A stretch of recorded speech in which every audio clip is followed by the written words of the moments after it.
Bismillahirrahmanirrahim. Assalamu alaikum, my dear student. Mrs. Sophia Suhail is here. As I have started the topic of differentiation. Okay. So today I will take the differentiation of exponential function. Of exponential function.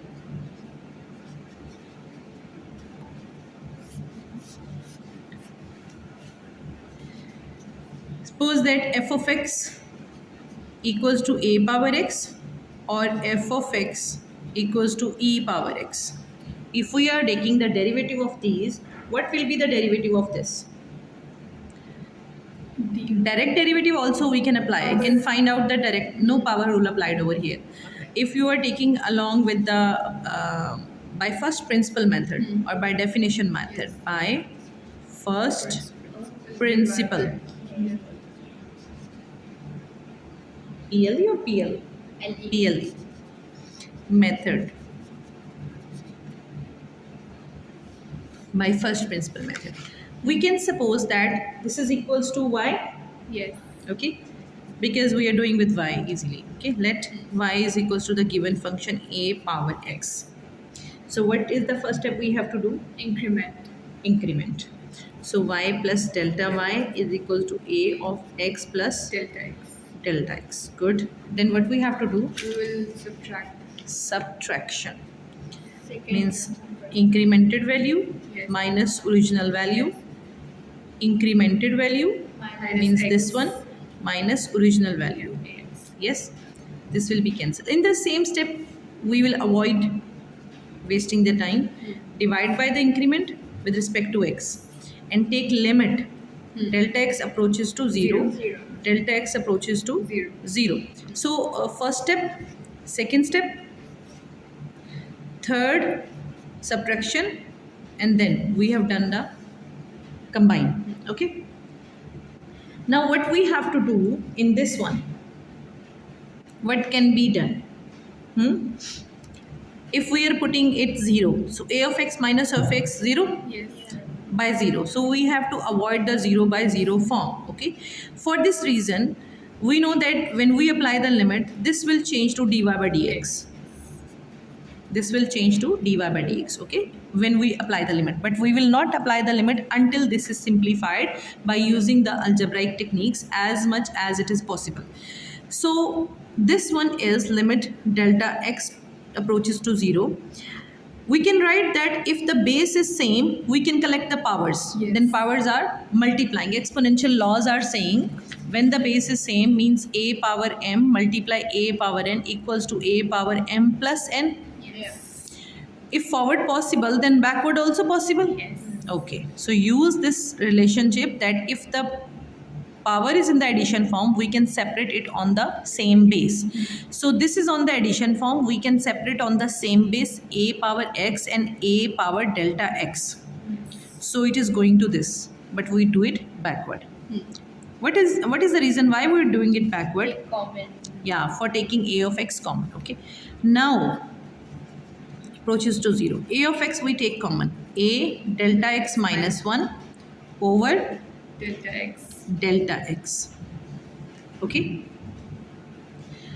Now again, we know that we have our relationship in the first chapter we have done for the limits. What is that relationship? If you remember about that, then we have done this identity or a rule like limit is being applied on any function a power any incremented value. Incremented value always very small, nearly equal to 0. Okay, very small value minus 1 over h. And if that incremented value is approaches to 0, so its limit is equals to log of a with the base e. Okay, so this is becoming natural log of a. Is this clear? This is the previous relationship which we have done in the first chapter when we were doing the limits. You have to keep this in the mind. Okay. So when we apply the limit, now apply the limit. limit. What happened that this will become dy by dx and this will become a of x and log of a. It's okay. This is proof till here. Whether you want to write the value of y again, so d by dx of ax will be equal same ax and log of the base. Clear? So in the same way you have to prove that f of x is equal to e of x, then f bar of x means the derivative of it will be the derivative of e of x, then it is equal to e of x. E of x and log of e. Yes. E of x, log of e, you know that log of e is equal to 1 because e is the inverse of natural log.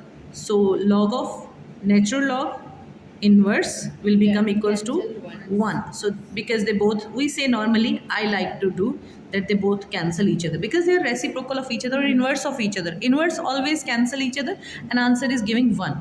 So it is equals to f of x. Okay.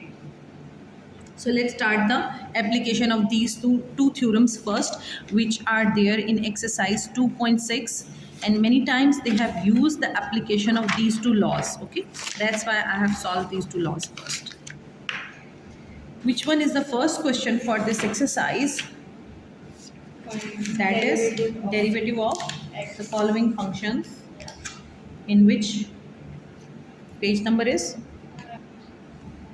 f bar of x. To find out means derivative of the given function we have to find out. Okay, derivative of the function is written as f1 bar of the same function.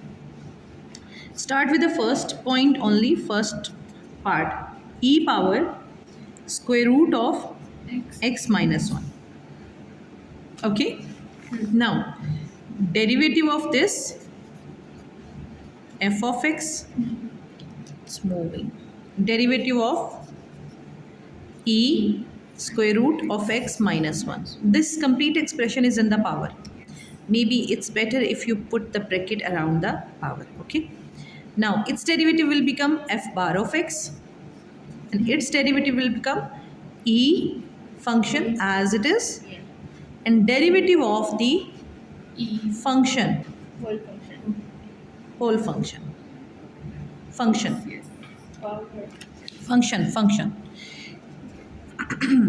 Okay, now e and as it is function, its derivative will become power rule applied, power in start, power minus 1, and derivative of the function without power. Okay, minus derivative of 1 is 0. E power square root of x minus 1, and this become minus 1 1 over 2 under minus 1 by 2. or under root you can 1 0. yes. This become 1 0, no need to write. And this one is e power square root of x minus 1, and then I can write this as 2 and square root of x, because when I take it to the denominator it will become positive. Okay, and the positive square root is written like this. So till here the function is totally solved, means it's derived, its derivative is done. Okay, so the next, until I'm going to the next part, f of x, this is also a very simple function, but what is the first point you have to follow for this one? What is the first thing coming into your mind? If I want to take the derivative of this, what is the first thing? Exactly, product rule will be applied here. Product rule. First function, second function. If you are taking the derivative of this function, so first you have to apply the product rule, means first term as it is, derivative of second term, e1 over x, plus second term as it is, derivative of first function. Okay, x cube stay as it is. Its derivative, whenever we have the function with e, so e stay as it is, only we take the derivative of its function. Can I write function 1 over x as x inverse? Yes. Because we can apply the power rule easily.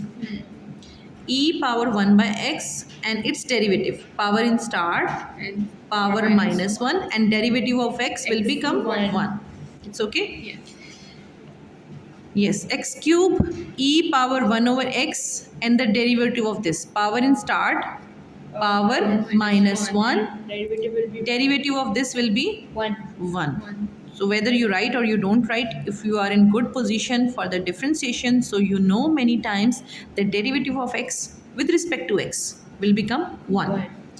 This will become 3x square. Is that okay? After that, what happened over here? E power 1 by x, e power 1 by x. Can I take it common? Yes. Yes. X cube minus sign. Can I write this minus in the start? This is x minus 2. Minus Can 2. I bring it down? Yes. X2. Okay. Plus 3x square. This x square will be cancelled with the cube and only 1x will left. Yes. Because out of 3, 3 minus 2, 1x will left. Minus E x. power 1 by x. And can I write this term first? Because Yes. it's positive. And this minus x is negative. We can keep the answer as it is also. And we can take x common from here also. X common e power 1 over x. And here left 3x minus 1. It's okay. I have applied the rule for on the function in which there was a simple exponential function was there and one more function is there along with the exponential function. So we apply the product rule, we apply the exponential derivative rule, we apply the power rule over here. So 2 to 3 rules are being applied to find out the derivative of this function. Everything is okay over here?